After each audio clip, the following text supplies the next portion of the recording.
تعزیت کا معنی ہوتا ہے کسی کو تسلی دینا، تو وہاں پر جمع ہونا بھی نوحہ خوانی ہے، وہاں پہ کھانے اڑانا بھی نوحہ خوانی ہے۔ اسلامک اسکالر مفتی محمد یوسف تیبی حفظہ اللہ تعالی، فاضل مدینہ یونیورسٹی۔ الحمدللہ رب العالمین والصلاة والسلام علی رسولہ الکریم وعلی آلہ وصحبہ اجمعین، اشہد ان لا الہ الا اللہ واشہد ان محمدا عبدہ ورسولہ صلی اللہ علیہ وسلم۔ سوال یہ کیا جاتا ہے کہ کوئی شخص فوت ہو جائے تو اس کی تعزیت کیسے کریں؟ سب سے پہلی بات تو یہ ہے کہ رسول اللہ صلی اللہ علیہ وسلم کے بارے میں، بلکہ عہد نبوت کے بارے میں، حضرت جریر بن عبداللہ رضی اللہ عنہ فرماتے ہیں، كنا نعد الاجتماع فی اہل المیت وصنعۃ الطعام لهم من النیاحہ، کہ ہم میت والے گھر کے دفن کرنے کے بعد جمع ہونے کو نوحہ خوانی سمجھتے تھے، اور نوحہ خوانی یہ کفر کی نشانی ہے اور یہ حرام ہے، تو اس گھر میں جمع ہونے کو ہم نوحہ خوانی کہتے تھے۔ نمبر 2، وصنعۃ الطعام لهم من النیاحہ، ان کے لیے کھانا پکانے کو بھی ہم نوحہ خوانی سمجھتے تھے۔ تو پہلی بات تو یہ ہے کہ وہاں جمع نہیں ہونا، لوگ آتے ہیں تعزیت کریں 1 منٹ 2 منٹ اور چلے جائیں، یہ تصور کہ جو جلدی چلا گیا اس کو دکھ کم ہوا ہے اور جو سارا دن بیٹھا رہا اس کو دکھ زیادہ ہوا ہے،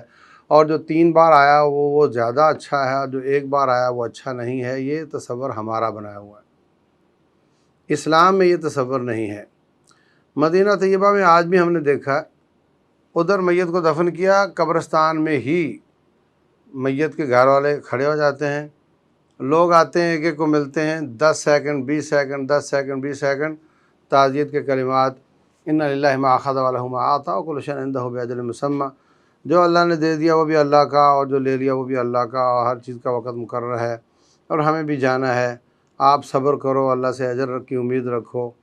اس طرح کے کلمات پڑھے جاتے بولے جاتے ہیں، وہ اور 10 سیکنڈ 20 سیکنڈ کے بعد وہ تعزیت مکمل، اور دوبارہ وہ لوگ نہیں آتے، اور اگر آئیں بھی گھر میں بھی آئیں تو اسی طریقے سے کھڑے کھڑے یا تھوڑا دیر بیٹھ کر تعزیت کے کلمات بولیں، ان کو تسلی دیں، کوئی ایسی بات کریں جس سے اس کو تسلی ہو جائے۔ میرے ایک دوست ہیں، بڑے اچھے عالم دین ہیں، کہتے ہیں کہ ایک عورت کا بچہ فوت ہو گیا تو کو صبر نہیں آ رہا تھا، تو ہم نے کہا کہ وہ بچہ تیرے لیے جنت کا سبب بنے گا، اور اس کو اس فضائل بیان کیے، صبر کرنے کے فضائل بیان کیے، تو کہنے لگی پھر تو اچھا ہو گیا کہ وہ فوت ہو گیا، یعنی اتنی وہ خوش ہو گئی۔ تو اس طرح کی بات کوئی کرنی چاہیے۔ تعزیت کا معنی ہوتا ہے کسی کو تسلی دینا، وہاں پر جمگٹا بنانا، بار بار آنا، حقہ پینا اور کھانے اڑانا، یہ کوئی طریقہ درست نہیں ہے۔ اب تو اتنی بات بڑھ گئی ہے کہ کراچی میں تو اب اس طرح ہو رہا ہے کہ چونکہ گھر چھوٹے ہوتے ہیں کئی منزلوں میں، تو لوگوں کو بٹھانے کی جگہ نہیں ہے، اس لیے اب شادی حالوں میں تعزیت کے کھانے پکتے ہیں، تو یہ بہت غلط ہے۔ پھر اس میں لوگوں کے اعتراض بھی ہوتے ہیں، دیکھو جی اتنا مال چھوڑ کر مرا اور بچوں نے گوشت بھی کم ڈالا ہے، یہ سب کام بڑھتا جا رہا ہے۔ تو وہاں پر جمع ہونا بھی نوحہ خوانی ہے، وہاں پہ کھانے اڑانا بھی نوحہ خوانی ہے۔ البتہ جو دور سے آدمی آیا ہے، دور سے آنے والا مہمان ہے، وہ تو زندگی میں بھی آتا تو فوراً واپس نہیں جاتا تھا، اور اس کو اس کا حق ہے وہ رہے بھی اور کھانا بھی کھائے، لیکن جو محلے سے اٹھ کر آیا اس کا کیا حق ہے کہ وہ میت ہوگی تو ان کے گھر میں آ کر کھانا کھائے وہ۔ یہاں پر ایک اور مسکنسیپشن یہ ہے کہ جناب میت کے گھر والوں کو کھانا نہیں پکانا، 3 دن تک وہ آگ نہیں جلا سکتے، یہ تصور بھی ٹوٹل غیر حقیقی ہے، اس کا بھی شریعت میں کوئی تصور نہیں ہے۔ ہمیشہ سے تمام فوتگیاں ہوتی رہیں، شہادتیں ہوتی رہیں، لوگ کھانے بھی پکاتے رہے، کھاتے رہے۔ حضرت جعفر رضی اللہ تعالیٰ عنہ کی شہادت پر بہت زیادہ صدمہ تھا، جوانی کی شہادت تھی، تو نبی صلی اللہ علیہ وسلم نے فرمایا اصنعوا لآل جعفر طعاما فإنہ أتاہم ما اشغلہم، کہ جعفر رضی اللہ عنہ کے گھر والوں کے لیے کھانا بناؤ، اس لیے کہ ان کے پاس ایسی خبر آئی ہے کہ جن سے وہ مصروف ہو گئے ہیں۔ مطلب یہ کہ اگر آپ لوگ نہیں کھلاؤ گے تو وہ کھائیں گے ہی نہیں، وہ پکائیں گے ہی نہیں۔ اگر اس طرح کی فوتگی ہو تو ٹھیک ہے کوئی رشتہ دار کھانا پکا لے، ایک وقت کا پکانے کے بعد وہ تھوڑا سنبھل جائیں تو وہ اپنا پکانا شروع کر دیں،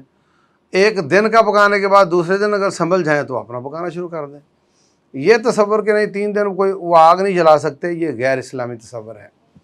اور اگر فوتگی ایسی ہے کہ اس میں اس طرح کا صدمہ نہیں ہے کہ ان کو ہوش اڑ گئے ہوں، بس اوقات اللہ محفوظ رکھے بندہ بیمار ہو جاتا ہے، بیمار ہونے کے بعد وہ بھی چاہ رہا ہوتا ہے کہ اب میں چلا ہی جاؤں، اور گھر والے بھی اکتائے ہوئے ہوتے ہیں، تو ایسی فوتگی پر وہ کیفیت نہیں بنتی کہ وہ ان کو کھانا بھول جائے، تو وہ اپنا خود پکا کر کھائیں، کوئی حرج کی بات نہیں ہے۔ دوسری بات یہ ہے کہ جو دور سے آئے ہیں وہ کھا سکتے ہیں، جو محلے والے ہیں ان کو بالکل وہاں نہ جمع ہونا ہے اور نہ کھانا ہے۔ یہ جو تعزیت کے حوالے سے بات ہے،